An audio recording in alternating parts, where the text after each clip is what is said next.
What up? It's your boy Wall Street, back again, ready to talk about the NBA, the best league in the world. And I want to get on this mic today and talk to you all because the All-Star Game selections have been made for the 2024-2025 NBA season. And there are several first-time All-Stars, so congratulations to all of the first-time selections for the game. Big deal for NBA players, for sure. But with every All-Star game, there are always some snubs, players that should have gotten in, players that deserved it but didn't make the cut. And, you know, it's always a conversation to be had. And obviously there's always players that get injured and can't play in the game. And then you have, replacement players that come in. So it's very likely that a lot of these players that I'm going to discuss with you today might actually wind up getting into the game. But I want to start by just talking about and telling you all, in case you haven't been, told already or haven't seen it, want to just go through the All-Star selection. So let's start with the Western Conference. So the starters for the All-Star game, which are majority kind of picked by fans, right? It's like 50% of the fan vote goes into, the selection for the starters, and I think 25% is the media, and then another 25% are the coaches and maybe other players. I'm not sure if they still do it that way. They used to be, at least, players and coaches would vote on All-Stars. But nonetheless, the starters for the Western Conference are LeBron James of the Los Angeles Lakers, Kevin Durant of the Phoenix Suns, Nikola Jokic of the Denver Nuggets, Shai Gilgeous-Alexander, a.k.a. SGA, of the Oklahoma City Thunder, and Stephen Curry of the Golden State Warriors. Now to the reserves, we have first-time All-Star Victor Wembanyama of the San Antonio Spurs. We then have another first-time All-Star, Alperen Sengun of the Houston Rockets. My boy Sengun, straight out of Turkey, doing his thing. Then we have Anthony Davis of the Los Angeles Lakers.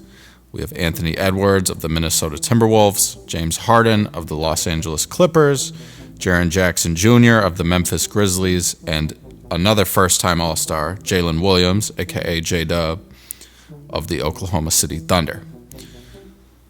Now, for the East, we have starting Giannis Antetokounmpo of the Milwaukee Bucks.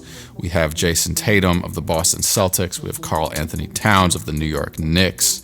We have Donovan Mitchell of the Cleveland Cavaliers and Jalen Brunson of the New York Knicks. So shout out to the Knicks, having two guys in the All-Star Game starting lineup. That's pretty impressive. And then for the reserves, another couple of first-time All-Stars. We have Evan Mobley of the Cleveland Cavaliers. It's his first time in the All-Star Game. We have Pascal Siakam of the Indiana Pacers. We have Jaylen Brown of the Boston Celtics. We have Darius Garland of the Cleveland Cavaliers. We have Cade Cunningham, first-time All-Star from the Detroit Pistons. We have Damian Lillard, a.k.a. Dame Time, of the Milwaukee Bucks. And then another first-time All-Star to round it all out, Tyler Hero of the Miami Heat, which you might be familiar with the Jack Harlow song, Tyler Hero. But you should get familiar with his game because he's got a lot of it. But all of these guys, I want to start out by saying they all deserve to be All-Stars, by far. All of the guys that got first-time selections totally deserve it. Very well deserved. I've already talked about Wembanyama and Sengun on this channel potentially being All-Stars. I've also talked about Jalen Williams being an All-Star. I would say the one that was the most surprising that I didn't really expect was Tyler Hero, but it's definitely deserved. He's averaging a career-high 24 points per game this year. And with everything going on with Jimmy Butler, he's really had to kind of solidify his role as the primary scorer on the team and has, made a case for himself to be considered the true star of that team above Bam Adebayo. So shout out to Tyler Hero doing his thing. Shout out to Cade Cunningham as well. Very, very well deserved.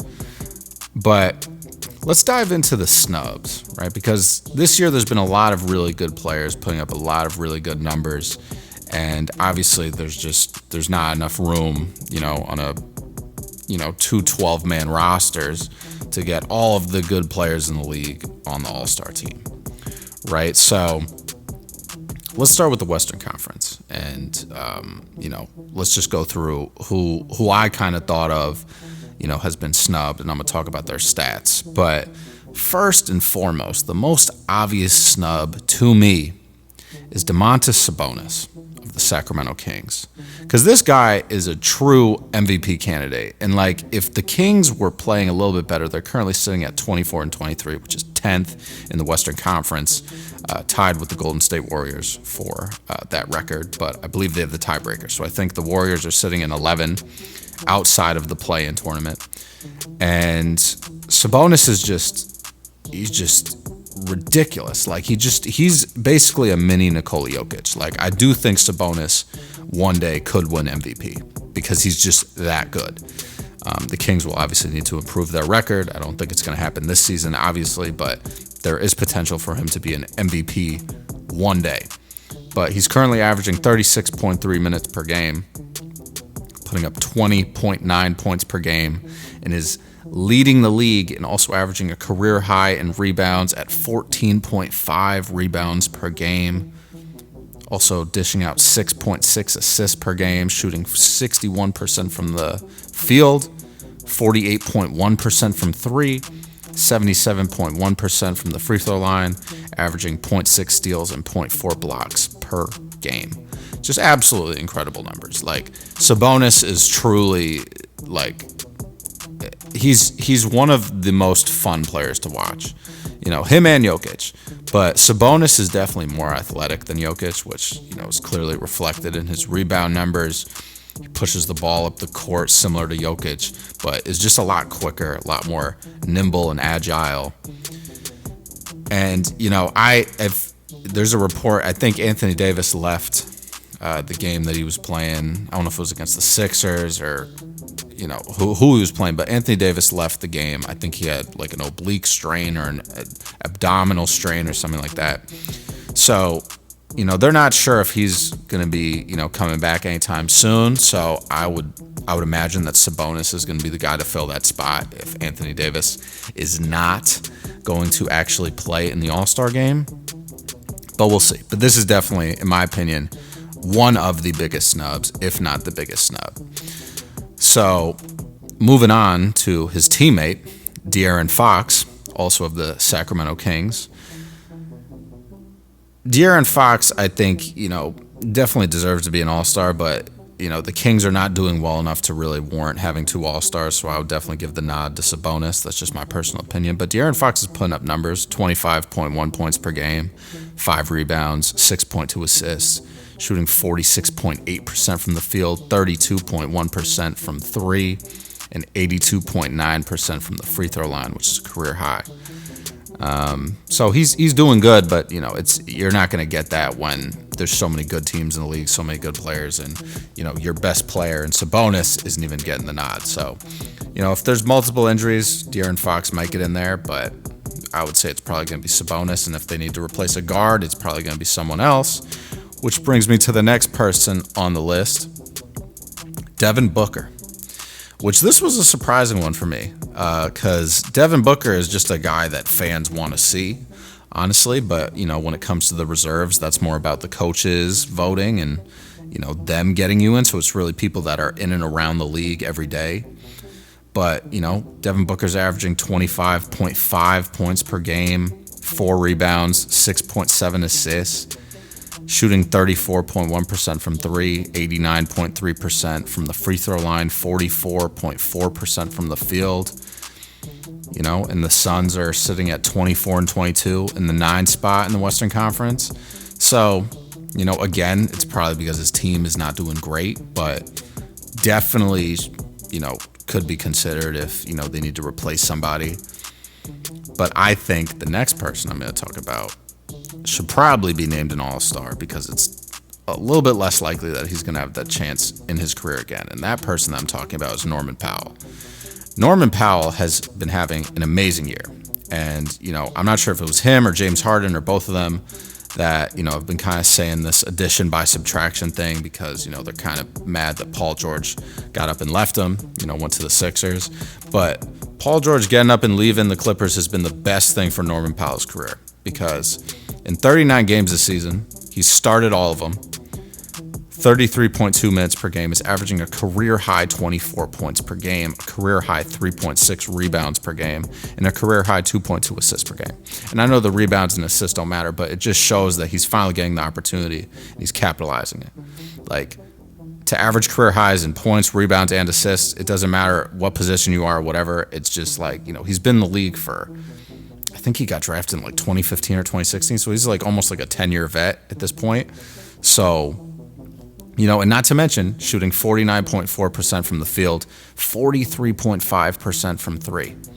So that's pretty impressive. And I do think like he should have been named an all-star. Like it's unlikely that this guy is going to get an opportunity again in his career to really make it into the game. I mean, we'll see what happens next year with the Clippers, but like, that's just, that one is rough. And, I really do wish that if someone does go down, that he's the one that gets to replace him, because Devin Booker is going to have, another all-star appearance. Domantas Sabonis is going to have more all-star appearances. De'Aaron Fox is probably going to have more all-star appearances.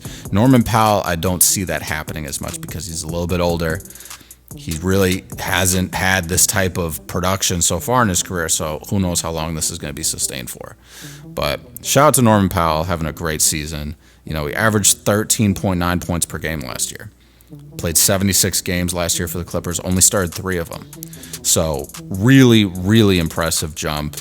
I do think he should probably win Most Improved Player, but I don't know if he's going to get it, just because the Most Improved Player award is a little odd the way people vote on it. Like it's clear that Norman Powell had this talent, he just wasn't getting the opportunity. So a lot of times people want to base it on like, oh, did he really like change his game up and improve, right? Like he didn't really add much to his game. He's just getting the opportunity finally. So shout out to Norman Powell. Okay, next up, I got Luka Dončić. I don't want to spend a ton of time on him because clearly the only reason that he's not in the All-Star game is because he's been injured. He's only played 22 games so far this season, and he's dealing with a left calf strain. He left the game against the Timberwolves on Christmas Day. Hasn't really played since then. I think he's just very, very slowly coming back. They anticipate him to come back, sometime either right before the All-Star break or right after. So he's going to have plenty more All-Star appearances. He was averaging like 34 points per game last season. He's averaging 28.1 right now, so we'll see what happens. I will note, though, he's averaging a career high in steals, 2 steals a game. So shout out Luka, finally playing defense. But let's talk about his teammate, Kyrie Irving, also snubbed. Kyrie hasn't really, been injured as much. 38 games played, started all 38 of them, 35.9 minutes per game, 24.2 points per game. Is shooting 48.2% from the field, 42% from 3, nearly 90% from the free throw line. Mavs are 26 and 22. They're sitting in the 8th spot right now. So Kyrie, I think, definitely deserves it, but he's more of a fan vote type of guy. I feel like he puts up great numbers, don't get me wrong, but the Mavericks not being a really like spectacular team right now, he's probably not going to make the cut, especially if Luka's not making the cut. But he has really kind of held the team down while Luka's been out. He's played 16 more games than Luka has at this point. So does he deserve it? Yes, but there's just so many other good players in the West, especially right now, but just in the league in general as well. So. And then lastly, the last snub I have in the West is Ja Morant, which, again, similar to Luka, I think this is just an injury issue, but he's also not really producing as much as he really should. He's averaging a career low in minutes, 28.4 minutes per game in just 28 games this season, 20.3 points per game, 7.5 assists, 4.2 rebounds, shooting roughly 45% from the field, 30.6% from 3, 81% from the free throw line, and averaging nearly 4 turnovers a game. So the Grizzlies are good. Don't get me wrong. They're 31-16 right now. Jaren Jackson Jr. was named an All-Star, so shout out to Jaren Jackson, Triple J, my guy. And, they're sitting in the 3 spot. And if you guys remember, Ja only played 9 games last season. Missed the first 25 due to a suspension, with him, waving some weaponry around on the Instagram lives. You know what I'm talking about? And, then he had a shoulder injury and had surgery on his right shoulder. So that's actually what's been keeping him out recently too. I think he might be missing tonight's game against the Rockets because of his right shoulder. So he's still dealing with injury. So maybe he's just not really well. He's trying to play through it, but we'll see what happens. But Ja is definitely going to have more All-Star appearances in his career. Not super worried about him. So let's move to the Eastern Conference. The biggest snub that people are talking about right now, at least from what I've seen, is LaMelo Ball. But LaMelo Ball, I also feel like he just hasn't been available. Right? He's played 31 games so far this season. Charlotte is 12-32, sitting in the 14th spot in the Eastern Conference, just above my dearly beloved Washington Wizards, who are just absolutely awful. I had to turn off the game against the Lakers tonight because I was going to throw up. I was actually going to throw up because we were down by like 40 at one point. And the other day against the Mavericks, we were down like 30 in the first quarter. I'm like, guys, like, come on. Can we do something about this? Like, just play hard. Because what I'm nervous about now, and I'm getting a little sidetracked, but it's okay. What I'm nervous about now is that the worst team in the league never gets the number one overall pick. Like, it's like nearly impossible. And this is such a good draft where it doesn't necessarily matter, but I would just like to have the number one pick because people will have to focus on it. People will have to focus on Cooper Flagg on the Washington Wizards. And we might get a game on ESPN. We might get 3 games on ESPN. But we don't get that right now. I got to pay for this league pass stuff every year. And I'm going to do that anyway because I love the league. But I would like to see the Wizards on national TV a couple times a year, right? Not just when Jordan Poole goes back to the, Warriors and, is like, oh yeah, I'm going to splash a couple threes, but we're still going to lose by 50. All right, back to regular schedule programming. LaMelo Ball, been injured. He's averaging a career high in points though, 28.2 points per game. 5.3 rebounds per game and 7.3 assists per game, shooting 42% from the field, 33.7% from 3, and 82% from the line. So, he's good, right? He's a good player, puts up numbers, very, very fun to watch, and was fairly high in the fan voting. I want to say he was like top 5 in fan voting. So for him to not make the cut is pretty interesting from that perspective. But, he just hasn't been available, right? They're not going to name Zion Williamson an all-star because he hasn't been available either, but he's putting up good numbers. Now that he's back, he's played like 15 games. So I think if LaMelo plays a full, first half of the season, maybe misses, less than 5 games, right? If he does that next year, he's going to be good. He's going to make the all-star game. Doesn't matter. Team could be awful, right? But if he's playing, they're going to be better than what they are. So next snub, which I think is a little bit more crazy than LaMelo because this guy's actually played but isn't having the best year in my opinion. That guy is Trae Young. Trae Young of the Atlanta Hawks has played 43 games so far this season, started all 43 of them, 36 minutes a game, 22.7 points per game, shooting not the best percentage, 40.2% from the field, 34.2% from 3, but shooting 85.6% from the free throw line. He is leading the league and also averaging a career high in assists per game, 11.4 assists per game, which is no easy feat, right? And the Hawks are not some crazy talented team, but, to get that many assists on a team like that, super impressive, right? So I think a lot of it has to do with Trae Young is such an offensive weapon himself that he's going to draw so much attention that he's going to just naturally get a lot of assists, based on his play style. But, he's not shooting a great percentage. His 40.2% from the field is a career low. So, he just hasn't had the best year. Trae Young can play better than this, which to a lot of people, probably sounds crazy if you're not familiar with Trae Young.